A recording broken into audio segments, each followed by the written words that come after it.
We have "Oh No" by Juju. Xiu Xiu, yes. It is 15 songs, 53 minutes long, and it is a very, very interesting album. Yes, Xiu Xiu have been around in some long. form or another since the early 2000s as a really kind of eclectic indie group. This album is all duets, essentially. Pretty much. Yep.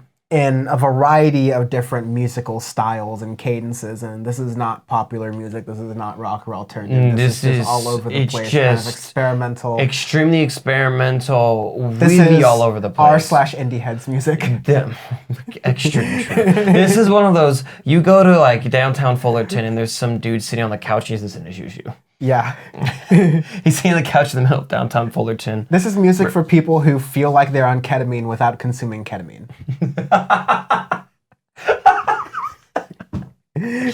Oh no.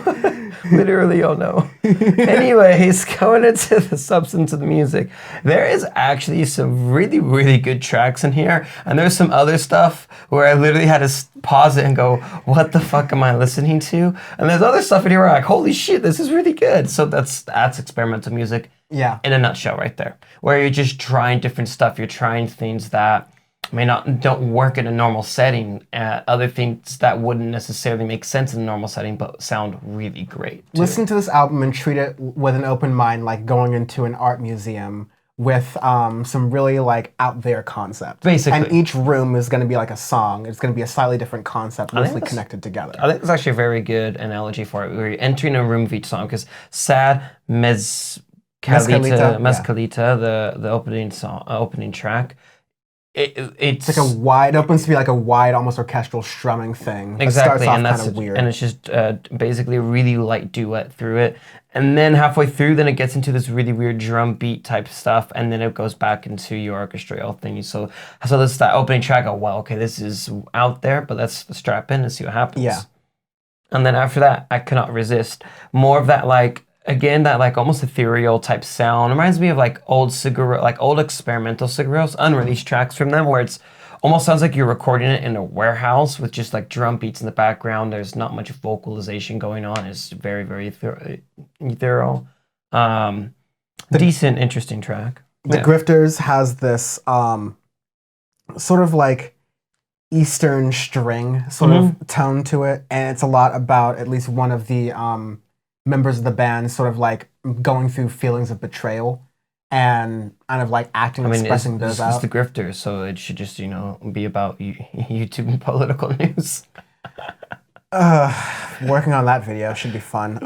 But even all of those songs have slightly different sounds. There's a little bit softer music, but like there's a lot of a chaos sort of like build up to drums that's happening in the middle. In the middle towards the end, that's also very good. You can continue talking about it, but I have one that I really like one of the lead singles, Rumpus Room, in the middle. Yeah, right before that, Oh No is an interesting track too, the album title track, and it's a decent little experimental track too. Rumpus Room is pretty solid. Yeah, Oh No, like when you're listening to the album in order, it kicks off like a more upbeat, sort of like random crazy part.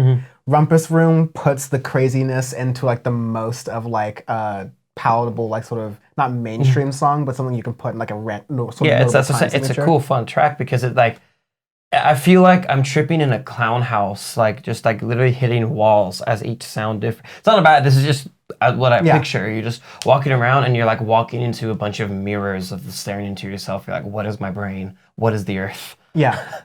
The music video is sort of like half escort sort of like date situation and half like a meeting, and then half sort of half Eldrick Woods circa 2007 sort of, but also like the clown show like wall of mirrors kind of thing where it's like freaking out looking around. It's an interesting vibe. You go into Fuzz Gong Fight and I Dream of Somewhere Else, and you go into these like sort of lighter so Fuzz Gong Fight, literally that's what I like. The track of the song is what the song is. Yeah. It sounds like a Fuzz Gone Fight. Yeah. It's cool. I actually like that track a bit too.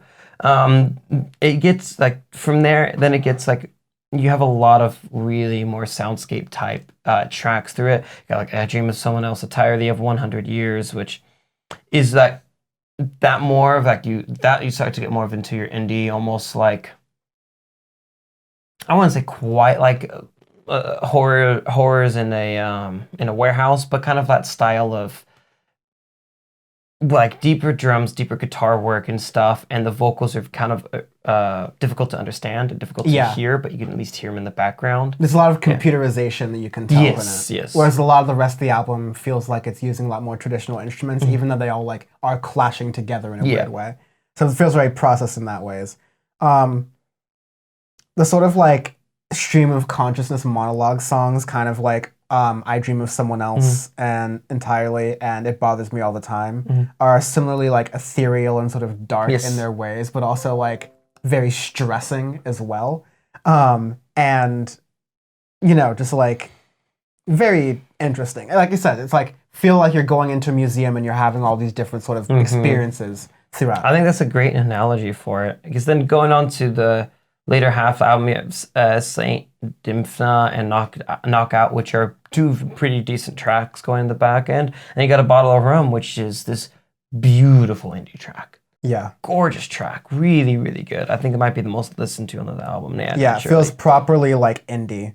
And it's like, it's that like perfect blend of experimenting so much throughout an entire album that you nail something on the head with everything. It's great. I really, really like that ending track. I'm glad I got through the album because halfway through I was like, I don't know if I'm going to finish this because this is really out there. Very out there. It's very out there, but I'm just going to sit through because indie is my favorite genre. I'm like, let me just like get through it, see what happens, and I was rewarded at the end. And indie has been embracing a lot of really interesting new sounds for the better because there's so much wealth of creativity to be found in indie music. But this is pure indie. Like this is like this is the what the genre is. Exactly, because indie, when I listened, like when I grew up listening to indie, there was a lot of weird shit. Björk was considered indie because I mean, still is. But that was my introduction to it, of her like just really out there, different concepts, and that's how I got into experimental music, was through indie. We talked about with Avalanches in the Oliver episode, and the Avalanches bonus episode. That was like going through a lot of indie music like that too. Like that's just like really like random stuff, and that's the best of Xiu Xiu here. Yeah. Xiu Xiu, that's what it is. Xiu Xiu. Yes. Anyways, arbitrary scale as far as trade routes. What are you gonna give this? God damn, that's hard. I might give this the salt route. You know, one of the most important trade routes in human existence because, you know, salt was used to preserve food and all this. But, you know, it's was old as hell too, which is like my solid indie stuff. Yeah. Makes sense. Works out. I'd give this the T-Horse Road. T-Horse Road? I thought about that because of the name of it. Goes through Tibet.